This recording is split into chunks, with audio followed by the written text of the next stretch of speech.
નમસ્કાર, સીધું અને સટ સાથે હું કિશન કાટેલિયા આપનું હાર્દિક સ્વાગત કરું છું।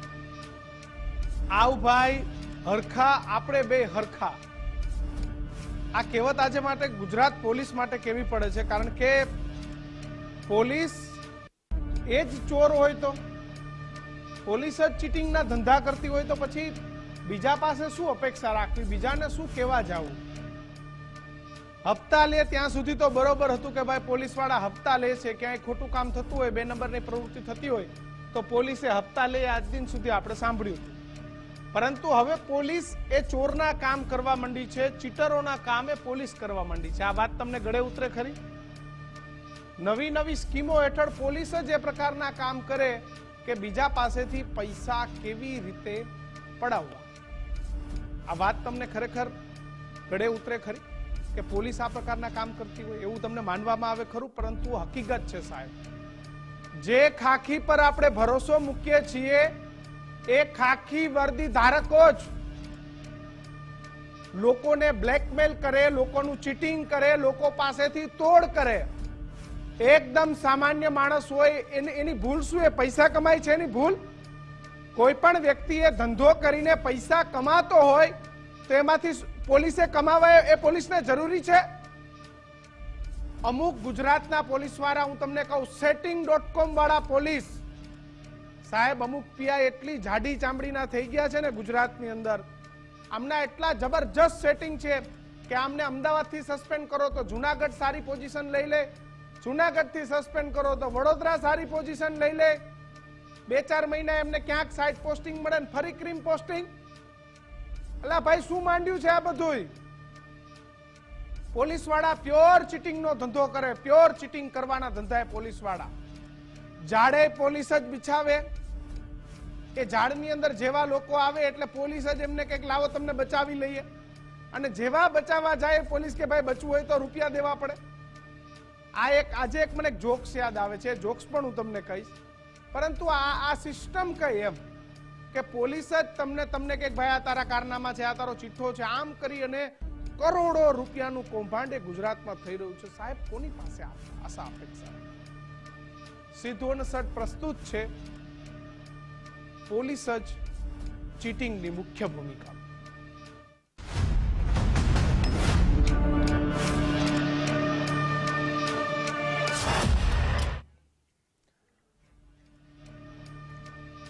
જુનાગઢ પોલીસના કરોડોના તોડકાંડમાં એક પછી એક પત્તા ખુલી રહ્યા છે।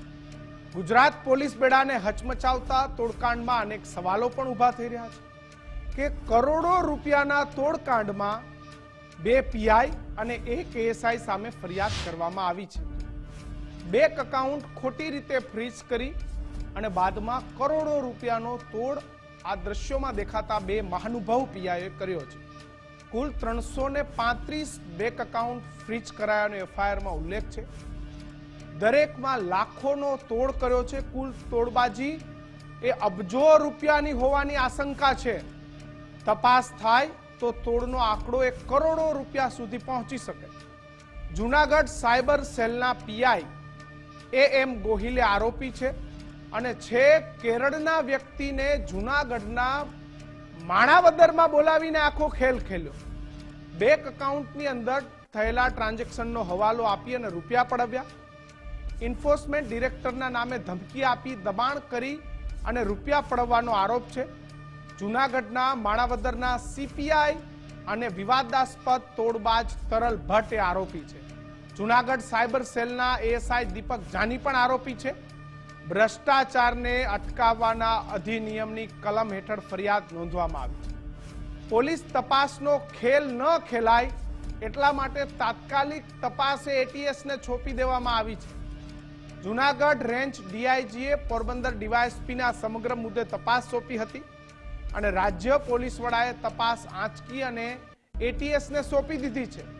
ફરિયાદ દાખલ થાય એ પહેલા આરોપીઓએ ફરાર થઈ ગયા છે, જેમાં 2 પીઆઈ અને 1 એએસઆઈ છે।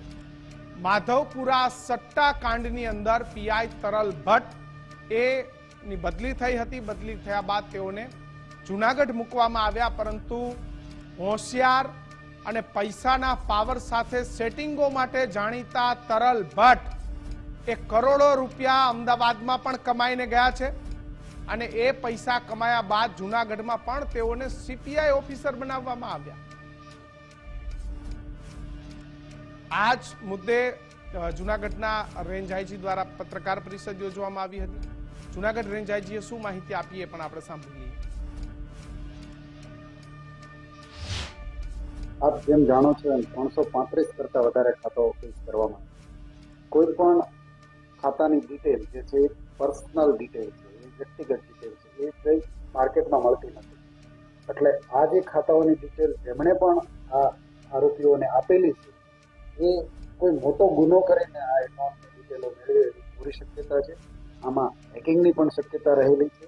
આમાંથી ઘણા બધા એકાઉન્ટો જે છે ગેરકાયદેસર પ્રવૃત્તિઓમાં સંડોવાયેલા હોવાની પણ શક્યતા છે અને આખા જ બનાવની ઇન્ટરનેશનલ રેમિફિકેશન્સ પણ હોય એવી પૂરી શક્યતા જણાતા આ બાબતે અમારા દ્વારા માનનીય સાહેબને બ્રીફ કરવામાં આવેલા અને એમને આ ગંભીરતા જોતા એમણે આ જે તપાસ છે એમાં આંતરરાષ્ટ્રીય કનેક્શન્સ હોવાની સંભાવના જોતા અને બીજી ગંભીર પ્રકારની જેમને આપને જણાવ્યું એમ હેકિંગની પણ શક્યતા જણાતા આ પ્રકારની તપાસ ગુજરાતમાં એટીએસ જેવી સક્ષમ સંસ્થા જ કરી શકે એમ હોય એમના દ્વારા આ તપાસ એટીએસને સોંપવામાં આવે છે. અને આવા જ તોડબાજ પોલીસ અધિકારીઓ એ ગુજરાતમાં ચાલી રહ્યા છે ને આજ મુદ્દે આપણે ચર્ચા કરશું ને આપણી ચર્ચામાં આજે પ્રદીપ ભટ્ટ નિવૃત્ત પોલીસ અધિકારી છે. સાહેબ, આજે આપણે આજ મુદ્દે ચર્ચા કરશું. ખૂબ ખૂબ સ્વાગત છે આપનું ગુજરાત ફર્સ્ટ પર. પરંતુ આખી જે ઘટના છે એ ઘટનાને આપણે મેપના માધ્યમથી સમજી લે કે આખી ઘટનાને કઈ રીતે અંજામ આપવામાં આવ્યો છે. કેરળના કાસરગોડનો કાર્તિક ભંડારી છે જે ફરિયાદીનું રહેઠાણ છે અને છેક કેરળથી જૂનાગઢના માણાવદરમાં કે જ્યાં આ તરલ ભટ્ટ એ ત્યાંના સર્કલ ઓફિસર છે, પીઆઈ સર્કલ ઓફિસર છે, એ તરલ ભટ્ટે ત્યાંથી આખી ઘટનાને અંજામ આપ્યો. કેટલા કિલોમીટરનું ડિસ્ટન્સ છે એ તો તમે વિચારો. આ પોલીસ અધિકારીઓ ચોર કરતા સાયબર માફિયાઓ કરતા પણ હોશિયાર છે કે જૂનાગઢના માણાવદરમાં બેઠા બેઠા અધિકારીઓ છે કેરળના માણસને ઠગવામાં સફળ થાય છે ને એ પણ નાના મોટા રૂપિયા નહીં, કરોડો રૂપિયા. આ જે ચહેરો દેખાય છે ને તરલ ભટ્ટ, આ ચહેરાને તમે જોજો સાહેબ. આ ચહેરો અમદાવાદમાં હતો ત્યારે પણ આમને કાંઈ બાકી નથી રાખ્યું. રૂપિયા કેવી રીતે કમાઈ શકાય, કેવી રીતે રૂપિયા કમાવા, એમાં જો સૌથી હોશિયાર હોય તો આ તરલ ભટ્ટ છે. ત્યારબાદ દીપક જાની એએસઆઈ હતા સાયબર ક્રાઇમના, એમની પણ ભૂમિકા છે કારણ કે ડેટા લઈ આવવું એ સાયબર પાસેની સત્તા હોય છે. એ પણ હું તમને સમજાવીશ. પરંતુ મારા ચોક્કસ સવાલો આ સિસ્ટમ સામે છે કે કેવી રીતે. સૌથી મોટો સવાલ કે જૂનાગઢના માણાવદર પોલીસ પાસેથી ડેટા ક્યાંથી આવ્યો, ડેટા કોને આપ્યો પોલીસને, આ સૌથી મોટો સવાલ છે. સાયબર ક્રાઇમે આપ્યો કે કોને સૌથી પહેલા આ ડેટા આપ્યો? કેરળના વ્યક્તિના બેંક એકાઉન્ટની માહિતી તમે કેવી રીતે મળવો, તમારે શું લેવા દેવા? છેક કેરળના વ્યક્તિની માહિતી એ માણાવદર સુધી આવે. ફરિયાદી કાર્તિક ભંડારી જેવા બીજા કેટલા લોકો શિકાર બન્યા છે. આજે ત્રણ તમને ચહેરા દેખાય છે ને, આ ખાખીની પાછળના આ ત્રણેય ચહેરાઓ એ બ્લેકમેલિંગ કમ તોડનો આખો કારસો કરતા હતા ને આખો કારસો એ ક્યાં સુધી ચાલશે? સસ્પેન્શન થયું પણ આરોપી 2 પીઆઈ અને 1 એએસઆઈ ની ધરપકડ ક્યારે કરશે? ધરપકડ ક્યારે કરશો? આમની કરોડો રૂપિયા કમાઈ ગયા છે. જૂનાગઢની માણાવદર પોલીસ પાસે ડેટા ક્યાંથી આવ્યો? આ પણ એક સૌથી મોટો સવાલ છે. આ જે ત્રણ ચહેરાઓ દેખાય છે ને સાહેબ, આમને પોલીસ વિભાગને બદનામ કર્યો છે. આ એવા લોકો છે કે જેને તમે અતિ પછાત જગ્યાએ મૂકો કે કોઈ પણ બ્રાન્ચમાં મૂકો, પરંતુ તરલ ભટ્ટ જેવો જે પોલીસ વિભાગની અંદર આવેલો સડો એ જ્યાં સુધી વિભાગમાંથી કાયમી નહીં નીકળે ને ત્યાં સુધી સામાન્ય જનતા લૂંટાવાની જ છે. જનતાને ક્યારેય આવા પોલીસ અધિકારીઓથી સેફટી નથી. આમને માત્ર ને માત્ર તોડ કરવા છે, કમાવું છે. અને આ ચર્ચામાં આપણી સાથે પ્રદીપભાઈ જોડાયેલા છે. સાહેબ, ચીટરો ચીટિંગ કરે માની લઈએ, પરંતુ પોલીસ જ ડેટાનો ઉપયોગ કરી અને ચીટિંગનો રસ્તો અજમાવે, આ શોભે છે ખરું સાહેબ? બિલકુલ અશોભનીય વસ્તુ છે. આ બનાવ છે એમાં પોલીસ ખાતાને ખૂબ જ બટ્ટો લાગેલું જણાય છે.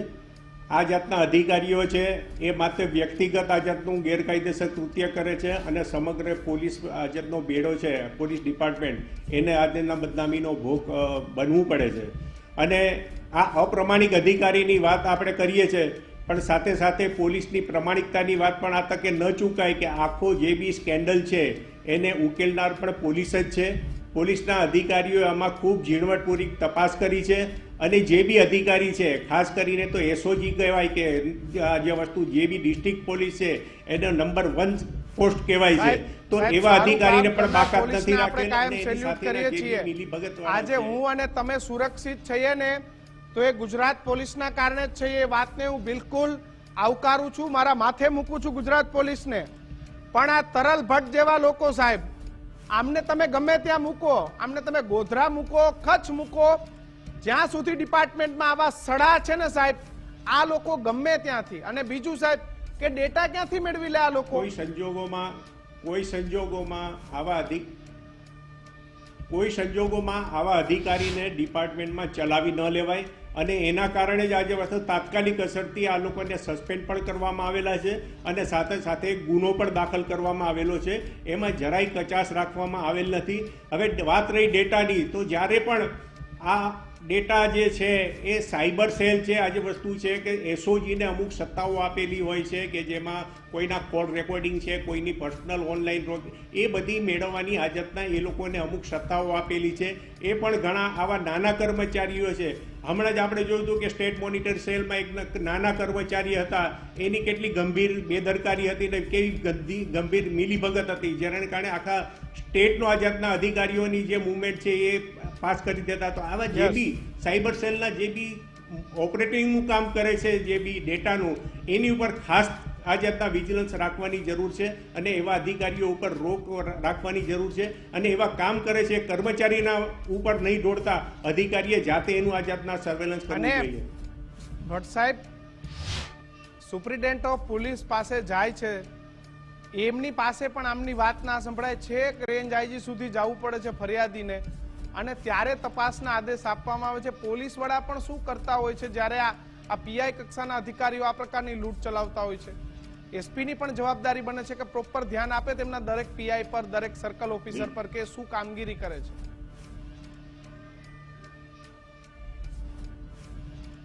બિલકુલ સાચી વાત છે. અધિકારીઓને પણ આ જાતના નાના તાબાના કર્મચારીઓ છે એની રીતે આ જાતના પોતાને પણ ટીકાપાત્ર બને છે અને આ જાતના પોતે અમુક વિશ્વાસો મૂકે છે અધિકારી કર્મચારીઓ પર, અને એનો આ જાતના અધિકારીને કર્મચારીઓ દુરુપયોગ કરે છે.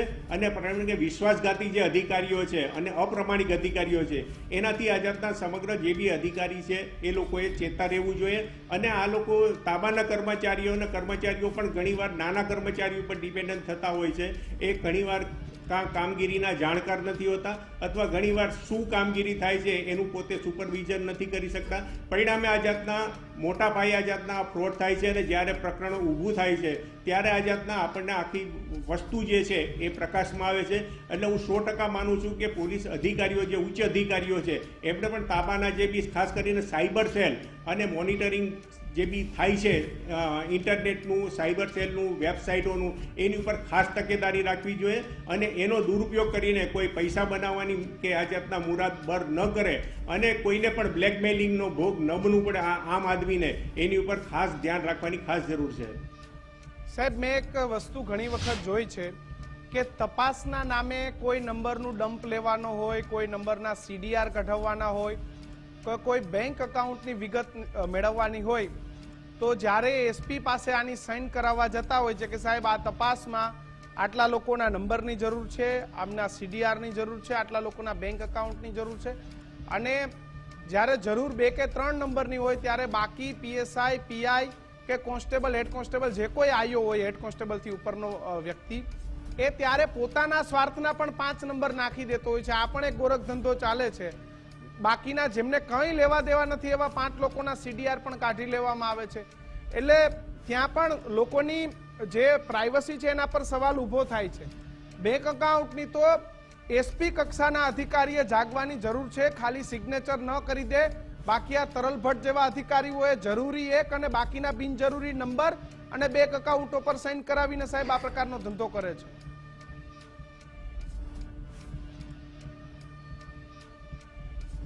બિલકુલ સાચી વાત છે. ઉચ્ચ અધિકારીઓ માટે પણ આ એક દાખલારૂપ છે કે પોતાના જે બી જનરલી એસઓજીમાં હોય છે, જનરલી પોલીસ સ્ટેશનમાંથી ડાયરેક્ટ આ જાતના કોઈ બી આ જાતના કોઈના ડેટા મેળવવા શક્ય નથી. એને જે બી કામગીરી હોય છે તે એસઓજી મારફતે કામગીરી કરવાની હોય છે. અને એસઓજી એટલે જનરલી અધિકારીઓ જેને જવાબદારીથી કામ સોંપે છે અને થોડો ઘણો વિશ્વાસ પણ રાખતા હોય છે, એવા અધિકારીને એસઓજીમાં પોસ્ટિંગ મળતી હોય છે. એટલે ઘણીવાર વિશ્વાસમાં આ જાતના અધિકારીઓ ઉપર મૂકે છે અને તેઓ વિશ્વાસઘાત કરે છે. અને જે બી અધિકારી ઉપર વિશ્વાસ કરે છે એ નાના કર્મચારીઓ જે કામ કરે છે એના અંગત સ્વાર્થ માટે અને એની જે લાલચની વાતો છે, લાલચભરી વાતો, એમાં ઘણીવાર આવી અને પોતે પોતાના હોદ્દાનું ગૌરવ ધ્યાનમાં લીધા વગર આ જાતના પોલીસ ખાતાને બટ્ટો લાગે એ જાતના કૃત્ય કરીને એમાં ફેરવાઈ જાય છે. અને પરિણામે આજે મોટા ઉચ્ચ અધિકારીઓ છે એને પણ આ જાતના આ બાબતમાં ટીકાપાત્ર બને છે. આજે સાહેબ, મારો સવાલ એ હતો કે સીડીઆર કઢાવવાની ને જે બધી બાબતો હોય છે એમાં સામાન્ય લોકો આમના સ્વાર્થ અથવા તો આમને જેમની પર દાજ હોય, જેમને ફસાવવા હોય એમના નંબરો કાઢી લે છે. આના માટે શું સિનિયર અધિકારીઓએ શું ધ્યાન રાખવા જેવું છે? કારણ કે એ જ એક રસ્તો હોય છે જ્યાંથી આ લોકો સરળથી ડેટા મેળવી લે. મારો ને તમારો સીડીઆર કાઢી શકે.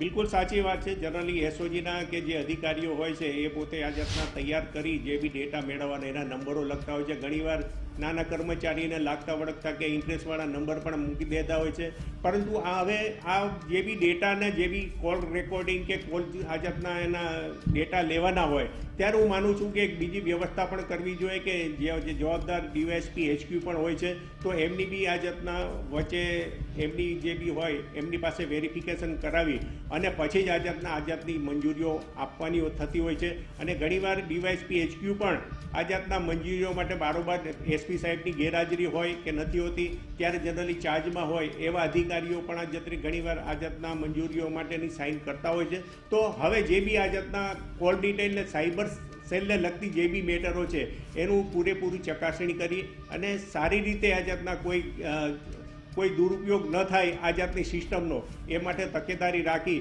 અને આના જે બી કાર્યવાહી છે એને ફોલોઅપ કરવી જોઈએ. ભટ્ટ સાહેબ, જ્યારે સિનિયર અધિકારીઓ જે સરકારી ભાષામાં એનસી કહેવામાં આવે કે નોન કરપ્ટેડ, એમ કે એસપી સાહેબ એનસી છે, ડીવાયએસપી સાહેબ એનસી છે, રેન્જ આઈજી સાહેબ એનસી છે, અને જ્યારે બધા એનસી ભેગા થઈ જાય તો નીચે તકલીફ પડી જતી હોય છે. પોલીસ સ્ટેશન ચલાવનારા જે અધિકારીઓ હોય છે, પીઆઈ પીએસઆઈ, તો આ પ્રકારની પ્રવૃત્તિ હવે પોલીસ કરશે કે દારૂ જુગાર ને એ બાકીની પ્રવૃત્તિઓ જ્યારે ઉપરથી નથી ચાલવા દેવામાં આવતી? ઘણા બધા સ્ટ્રીક અધિકારીઓ છે એ નથી ચાલવા દેતા ઘણા બધા જિલ્લામાં, અને ક્યાંક ચાલતી પણ હોય છે. પરંતુ જો આવી પ્રવૃત્તિ ના ચાલતી હોય, પૈસા કમાવાનો રસ્તો ના હોય, ત્યારે શું આ તરલ ભટ્ટ જેવા પોલીસ અધિકારી, તો એને હું કહેતો જ નથી, એ ચીટિંગનો રસ્તો પકડી લેશે કે ચલો આ ધંધા નથી ચાલતા, હવે આપણે ચીટિંગ કરવાના ધંધા ચાલુ કરીએ?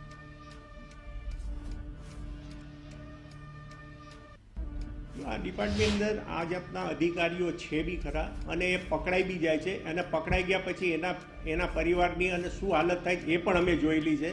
એની સુખ સાહેબી આપણે જોયેલી હોય છે અને એની દુર્દશા કેવી થાય છે જ્યારે પણ પકડાય છે, જ્યારે બી એના વિરુદ્ધ કેસ થાય છે ત્યારે આ જાતના એનો માભો અને મર્તબો સંપૂર્ણ જતો રહે છે. અને જે બી હોય છે એની બહુ કંગાલિયત હાલતમાં આવેલા મેં અધિકારીઓ જોયા છે. એટલા માટે માત્ર આવા એક તરલ ભટ્ટની વાત નથી, બીજા બી ઘણાની હાલત ઘણા ખરાબ થઈ ગયા છે આવા રસ્તે જે જાય છે.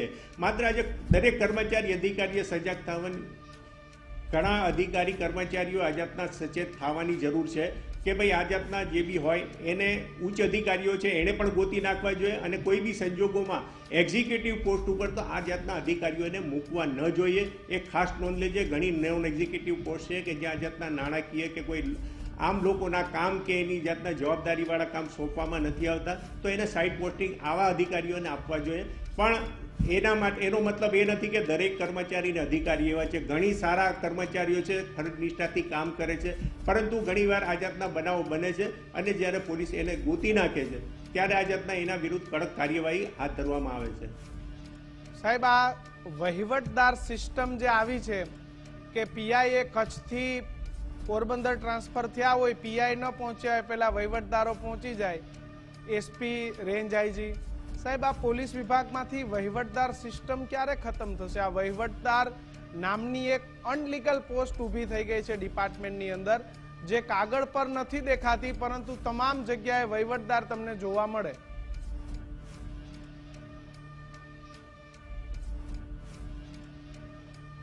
વહીવટદાર તો આજે અધિકારીઓ ઉપર ડિપેન્ડ છે. બધા એવા રાખતા હોય છે એવું નથી. જે બી હોય છે અમુક નથી એવું નથી. અમુક અધિકારીના કર્મચારીઓ એવા હોય છે કે આ અધિકારી ત્યાં જાય એટલે એવું જરૂરી બી નથી કે એની પોસ્ટિંગ પણ ત્યાં ન થાય. આજે ઘણા અધિકારી સાથે આ જાતના મેળાપી કરી અને અધિકારીની બદલી થાય ત્યાં બી જાય છે અને એના સાથેના સંબંધો એ લોકો રાખતા હોય છે. પરંતુ આગળ જોયો છો તો ઘણા આ જાતના વહીવટદાર કહેવાતા માણસો એના ગુપ્ત લિસ્ટ મેળવેલા છે, એના બદલીઓ પણ થાય છે અને એના વિરુદ્ધ કાર્યવાહી પણ થાય છે. આ જે વસ્તુ એટલા માટે દરેક કર્મચારી કે અધિકારીને આ વસ્તુ નથી લાગતી, પરંતુ જે બી આ સિસ્ટમ છે, સિસ્ટમમાં જે સડો છે એને દૂર કરવાની ખાસ જરૂર છે. બિલકુલ. અને ભટ્ટ સાહેબ, જ્યારે આવા અધિકારીઓ પર સસ્પેન્શનનો કોરડો વિંજાય ત્યારે ખબર પડતી હોય છે કે અમને સસ્પેન્ડ કરવામાં આવ્યા, પરંતુ ક્યારે 2-4 મહિના પછી ફરીથી આમને જો અડધો પગાર તો મળે જ છે, તો ફાયદો જ છે કે સસ્પેન્ડ થયા પછી અડધો પગાર તો લેવાનો. આમ તો એ સિસ્ટમમાં પણ સુધાર થવો જોઈએ, પરંતુ એ મારા તમારા હાથની વાત નથી. પણ સસ્પેન્ડ થાય ત્યારે ખબર પડે. ફરીથી ક્યારે આઈબી કે અન્ય કોઈ જગ્યાએ આવા અધિકારીઓને હળવેકથી કંટ્રોલ રૂમ કે હેડક્વાર્ટરમાં પોસ્ટિંગ મળી જાય એ ખબર પણ નથી પડતી ને ફરી આ અધિકારીઓ રૂટીનમાં આવીને નોકરીઓ કરવા માંડે. તો આની પણ એક સિસ્ટમ હોવી જોઈએ કે ભાઈ સસ્પેન્ડ થયા છો ફરી લો તો એની પણ એક વ્યવસ્થિત રીતે જાણ કરવામાં આવે કે આ ભ્રષ્ટ અધિકારી સસ્પેન્ડ થયા હતા, એમની પર આરોપ હતા, પરંતુ હવે એમના આરોપો સાબિત નથી થતા એટલે ફરી ગમે એ સ્થિતિમાં 6 મહિના માટે સસ્પેન્ડ કરીને ફરી લઈ લેવામાં આવે. તો આમાં તો શીખ ક્યાંથી મળશે? બધાને ખબર જ છે કે 6 મહિના ઘરે બેસું પાછા આવી જશું.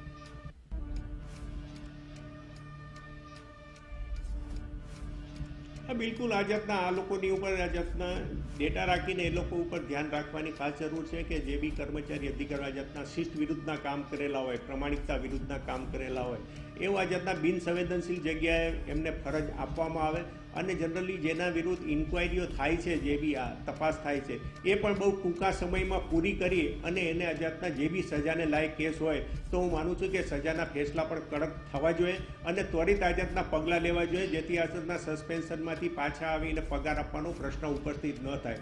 હું માનું છું કે આ બધા ડિસિપ્લિનરી એક્શન પોલીસ ખાતામાં લેવામાં આવે છે અને પોલીસ ખાતામાં એ જ ડિપાર્ટમેન્ટ છે કે જેમાં પોલીસ ડિપાર્ટમેન્ટનો માણસ હોય એ પોલીસ ડિપાર્ટમેન્ટ વિરુદ્ધ કરતા જરા બી ખચકાતો નથી અને એમાં બહુ પ્રમાણિકતાથી અને બહુ શિષ્ટતાથી આ જાતના કામગીરી કરવામાં આવે છે. ભટ્ટ સાહેબ, આ દરેક આ પ્રકારના કામમાં કેમ પોલીસ ક્યાંક ને ક્યાંક પાછળ જોવા મળે? ખૂબ મોટા પ્રમાણમાં કોલ સેન્ટરો એ ગુજરાતમાં આવ્યા હતા, ખાસ કરીને અમદાવાદમાં, અને પોલીસે દર નવી તકનિક પણ પોલીસ શોધી લાવે કે કેવી રીતે કોઈને પકડવો, કયા ગુનામાં લેવો. પેલી મોબાઈલોમાં હમણાં ઓનલાઈન ગેમો આવી હતી, મોબાઈલ કોઈ રમતો હોય તો ચોર જેમ સ્માર્ટ થઈ રહ્યા છે સાહેબ, એમ કેટલાક કર્મચારીઓના અધિકારીઓ પણ તોડ કરવાના સ્માર્ટ રસ્તાઓ શોધી રહ્યા છે.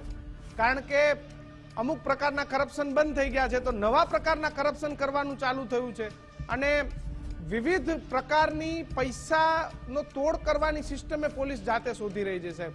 આના ઉપર કેમ લેશન નથી થતું? અને ખાસ નવી ભરતી આવે છે એમને રાતોરાત પૈસાદાર બની જવું છે આ પ્રકારની સિસ્ટમો ઊભી કરીને.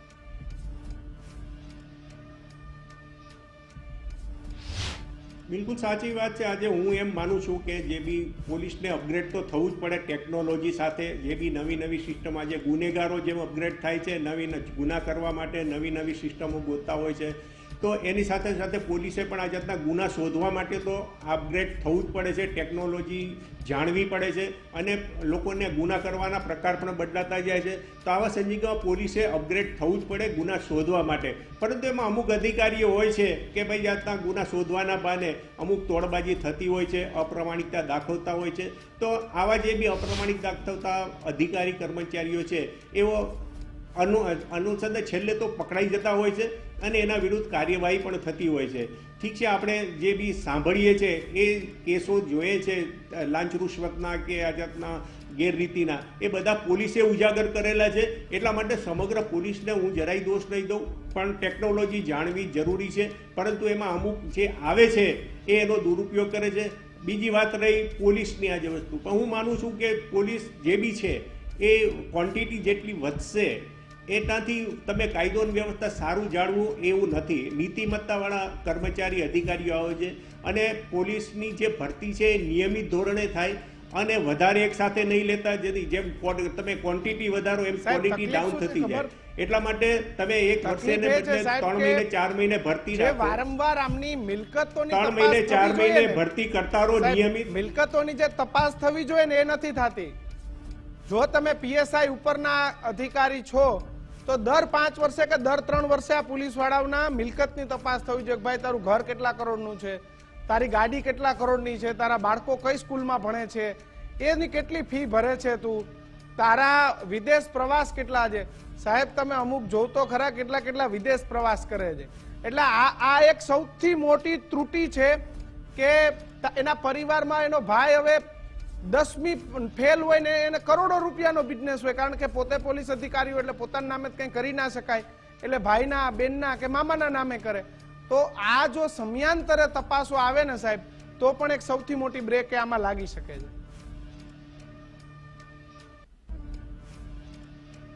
આ 100% સાચી વાત છે. પરંતુ જ્યારે ક્લાસ 1, 2 અધિકારીઓ કે છે એનાથી ઉપલાના દરેકના મિલકતના પત્રકો નિયમિત જતા હોય છે સરકારની અંદર. પરંતુ અનફોર્ચ્યુનેટલી કોઈ આ જાતના 2 નંબરના અપ્રમાણિક જે બી બિઝનેસ કરતા હોય કે ધંધો એ પોતાના નામે કરતા નથી હોતા, પણ આમની વગનો આશરો લઈ અને બીજી થર્ડ પાર્ટી આ જાતના એનો દુરુપયોગ કરીને આ જાતને પ્રવૃત્તિ કરતા હોય અને સરવાળે પૈસા એ ભેગા કરી અને મિલકતને વસાવતા હોય છે. અને આવા કેસો પણ આપણે જોઈએ છે કે એસીબી દ્વારા ઘણા કેસો આ જાતના કરેલા છે. અપ્રમાણિક જે બી અપ્રમાણસર જે મિલકતો કરેલી હોય છે એવા આ પોલીસ ખાતાના નહીં, બીજા ડિપાર્ટમેન્ટના અધિકારીઓ વિરુદ્ધ પણ કેસ થાય છે. પરંતુ આ જાતના આ અપ્રમાણિક મિલકત છે એની તપાસ થાય અને એમાં ચોક્કસ એના ડેટા રાખી અને આ પ્રવૃત્તિને રોકવી એવી જરૂરી તો જણાય છે. પરંતુ આ પ્રવૃત્તિ થાય જ છે અને પોલીસ દ્વારા અને એસીબી દ્વારા એના જે બી ડેટા હોય છે રેન્ડમલી પણ ચેક થતા હોય છે અને એને જ્યારે આ જાતમાં કસૂરવાન જણાય તો એના વિરુદ્ધ પગલાં પણ લેવાય છે. ચલો ભટ્ટ સાહેબ, આપ જોડાયા અને એક ખૂબ સારી માહિતી આપી બદલ આપનો ખૂબ ખૂબ આભાર. તો આ પરિસ્થિતિ છે સાહેબ કે જ્યાં વાળ જ ચીભડા ગળી જાય, એટલે કે જે પોલીસનું કામ તમને રક્ષક તરીકે રક્ષા આપવાનું હતું એ જ પોલીસ જો ભક્ષક હોય તો તમે કેની પર ભરોસો કરો. તમે ફોનમાંથી તમારું ચીટિંગ થયું, તમારું કુરિયરના માધ્યમથી ચીટિંગ થયું, પરંતુ આજકાલ તો પોલીસ અધિકારીઓ જ તમને ફોન પર બોલાવી તમારા બેંક એકાઉન્ટના આધારે તમારું ચીટિંગ કરી રહ્યો છે. ભરોસો કોની પર કરવો એ મારો સીધો અને સટ પ્રશ્ન છે કે ભરોસો કોનો અને કેટલો કરવો. હવે તમને પોલીસના નામે પણ ફોન આવે ને તો તમે પોલીસ સ્ટેશન ગયા વગર જવાબ ના આપતા. સીધું અને સટમાં હાલ આટલું જ. વધુ સમાચારો માટે આપ જોતા રહો ગુજરાત ફર્સ્ટ. મને આપશો રજા. નમસ્કાર.